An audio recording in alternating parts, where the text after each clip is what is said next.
আজানের জবাব দেওয়া একটা আমল, আপনারা জানেন তো।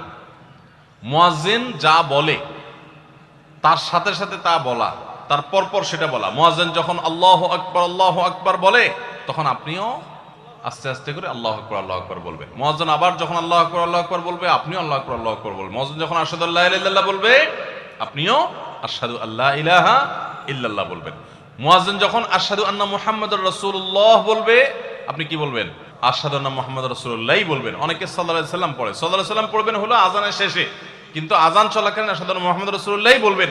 সহিহ মুসলিমের আজানের জবাব দেওয়ার অধ্যায়ে পরিষ্কারভাবে নবী সাল্লাল্লাহু আলাইহি ওয়াসাল্লাম শিক্ষা দিয়েছেন। ইমাম মুয়াজ্জিন যখন বলবে ইযা ক্বালা আশহাদু আন্না মুহাম্মাদুর রাসূলুল্লাহ ফাকুলু আশহাদু আন্না মুহাম্মাদুর রাসূলুল্লাহ, তখন আমরা আশহাদু আন্না মুহাম্মাদুর রাসূলুল্লাহ বলবো। এরপর হাইয়া আলাস সালাহ হাইয়া আল ফালাহ যখন বলবে, তখন লা হাওলা ওয়ালা কুওয়াতা ইল্লা বিল্লাহ বলবো।